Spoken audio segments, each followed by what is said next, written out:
Magandang umaga, Pilipinas. Narito ang update sa lagay po ng ating panahon. Tatlong weather system ang nakakaapekto ngayon sa bansa at nagdudulot po ito ng mga pag-ulan sa malaking bahagi ng ating kalupaan. Nariyan ang shear line na siya po nakakaapekto pa rin sa silangang bahagi ng Southern Luzon at ng Kabisayaan. At yung Northeast Monsoon o amihan patuloy pa rin nakakaapekto sa natitirang bahagi pa po ng Luzon. Habang yung Easterlies nagdudulot na po yan o inaasahan natin magdudulot ng mga pag-ulan sa silangang bahagi ng Mindanao at ilang bahagi ng Kabisayaan. So sa ngayon wala po tayong bagyo na minomonitor sa loob ng ating area of responsibility. At least in the next 2 to 3 days wala tayong inaasahan na papasok sa ating farm. Ngayon pa man patuloy na mag-antabay sa updates ng pag-asa sakali po magkaroon ng significant changes. Sa pagtayo ng ating panahon, magiging maulap pa rin ang papawuri at mataas pa rin ang tsansa ng mga pag-ulan dito po sa Bicol Region, Quezon Province, maging dito sa Oriental Mindoro, Marinduque at Romblon dahil po sa shear line. So asahan pa rin natin that anytime today doon ay pwede pong makaranas ng mga pag-ulan. So pinag-iingat pa rin natin ang ating mga kababayan. Samantala dahil sa amihan ay may mga mahihinang pagbuhos ng ulan naman na pwedeng maranasan dito sa Cagayan Valley Region, sa Apayao, Kalinga, Mountain Province at Ifugao maging sa Aurora Province. Habang sa Metro Manila at natitirang bahagi pa po ng Luzon, asahan natin ang bahagyang maulap hanggang sa maulap na papawurin at tsansa po ng isolated o pulo-pulong mahihinang mga pagulan.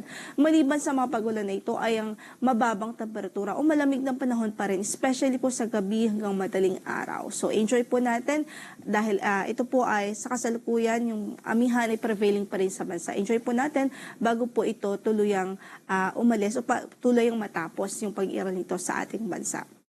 Samantala sa Metro Manila, ang inaasahang temperatura ay 23 to 30 degrees Celsius. Tagaytay, malamig pa rin, 20 to 28 degrees Celsius. 14 to 25 degrees Celsius naman po sa Baguio. 21 to 32 sa Lawag. 21 to 29 sa Tuguegarao at sa Legazpi City. 24 to 27 ang magiging agwat ng temperatura. Samantala, dito nga po sa Northern Samar, Eastern Samar, maging sa Biliran at Leyte Province, sa Western Visayas at sa Negros Occidental, asahan natin ang maulap na papawirin at mataas pa rin na tsansa ng mga light to moderate rains dahil sa epekto ng shear line. Yung easterlies naman ay nakakaapekto dito sa Southern Leyte at nagdudulot po yan ng mga pag-ulan sa Southern Leyte, Caraga Region at paging sa Davao Region. So asahan pa rin natin ang maulap na papawirin doon at mataas po na tsansa ng mga pag-ulan dahil sa easterlies. Samantala po dito naman sa natitirang bahagi pa ng Visayas at natitirang bahagi pa ng Mindanao ay bahagyang maulap hanggang sa maulap ang papawirin at may tsansa lamang ng mga localized thunderstorms, especially sa hapon at gabi.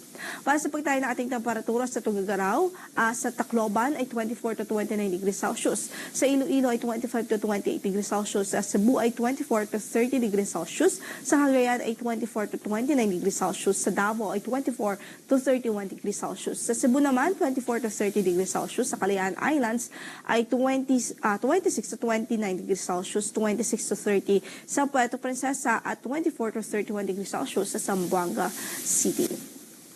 Sa kasalukuyan, wala po tayong gale warning na nakataas sa namang bahagi ng ating mga baybaying dagat. Although pinag-ingat pa rin natin ang ating mga kababayan, especially dito sa northern at eastern seaboard zone ng bansa kung saan ay moderate o taman hanggang sa maalon ang kondisyon ng karagatan.